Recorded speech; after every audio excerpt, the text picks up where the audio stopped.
Shalom à tous, bonsoir.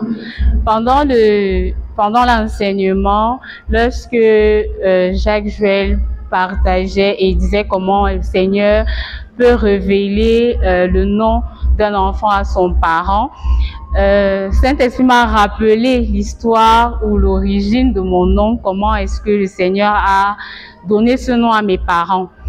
Alors, je vais conter l'histoire. Déjà, je suis la seule fille de mes parents. J'ai 4 grands frères, dont je suis la seule et la dernière née. Et maman a toujours voulu une fille. Sauf que mon frère que je suis et moi, nous avons 10 ans d'écart. Donc, elle a toujours voulu une fille, mais elle n'a jamais pu avoir une fille. Alors, maman a eu des problèmes de conception, elle a eu des fibromes. Et pendant que elle et papa, ils étaient en prière pour présenter l'opération qui allait se poursuivre à Boya, ils ont fait une neuvaine à Sainte Rita et à Sainte Philomène. Et donc, ils ont eu des problèmes et tout. Bon, je passe là.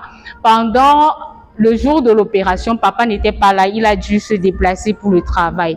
Et donc, il fallait quand même qu'on opère maman. L'opération s'est bien passée et tout. Et lorsque papa arrive, lorsqu'il vient à l'hôpital, il s'en va. On lui dit que le médecin chirurgien a demandé à le rencontrer, qu'il aille directement dans son bureau. Lorsque papa arrive et qu'il s'assoit, le médecin chirurgien lui demande: dis-moi dans quelle secte est-ce que toi et ta femme vous vous trouvez? Papa lui ne comprenait pas, il dit: mais comment ça, dans quelle secte? Moi je n'appartiens pas à une secte, je suis chrétien, catholique, engagé, je n'appartiens pas à une secte. Il dit que parce que ce que j'ai vécu pendant cette opération, je n'ai jamais vu ça de toute ma vie. Papa lui ne comprenait pas parce que bien évidemment maman était encore sous anesthésie, du coup elle n'avait pas pu lui raconter ce qui se passait. Et papa et le médecin de lui dit: tu vas patienter, quand ta femme va se réveiller, elle va te raconter parce que moi-même je suis dépassée, je n'ai jamais vu ça.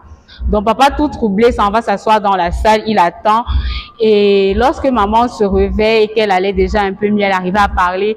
La première chose qu'il lui demande, il dit que: pardon Emilienne, raconte-moi ce qui s'est passé pendant l'opération parce que le chirurgien s'il m'a dit que nous sommes des sorciers, que nous sommes dans une secte. Moi je n'ai rien compris.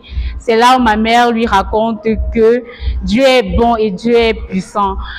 Tu te souviens de la neuvaine, comment nous avons prié pour confier l'opération à Dieu? Papa dit: mais bien sûr, je me souviens, j'étais avec toi.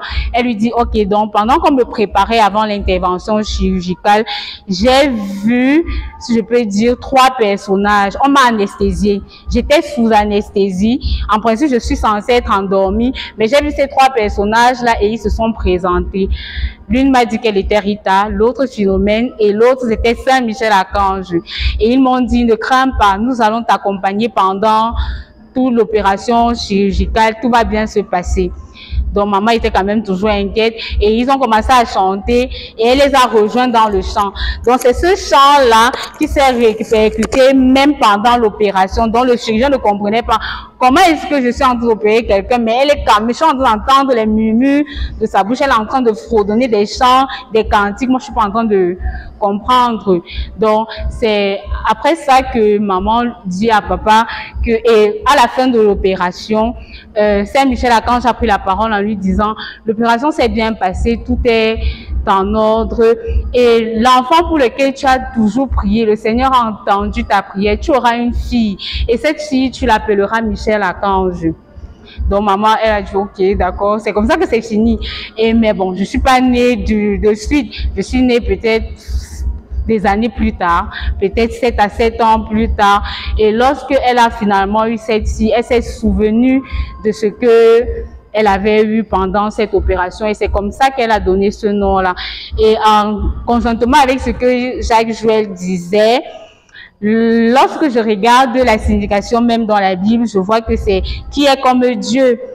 Et en regardant les circonstances de ma vie jusqu'à l'âge de conscience, je peux dire avec assurance que à chaque fois que j'ai traversé une étape difficile, à chaque fois que j'ai douté ou que j'étais vraiment au plus bas, le Seigneur s'est révélé, le Seigneur s'est manifesté et les gens, que ce soit autour de moi, que ce soit même les membres de ma famille, ont pu le dire, ont pu témoigner de leur bouche que qui est comme Dieu. Donc quelque part, ce nom-là m'accompagne, que ce soit même dans les combats, que ce soit dans les difficultés, j'arrive à dire au final qui est comme Dieu et la réponse reste la même, il n'y a personne, il est Dieu comme il est Dieu. Amen.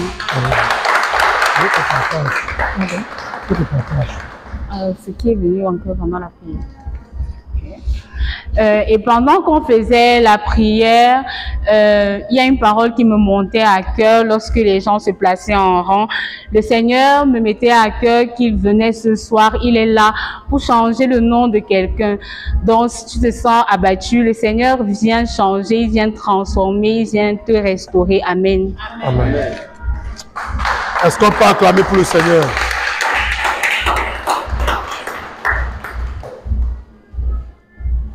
On va se lever.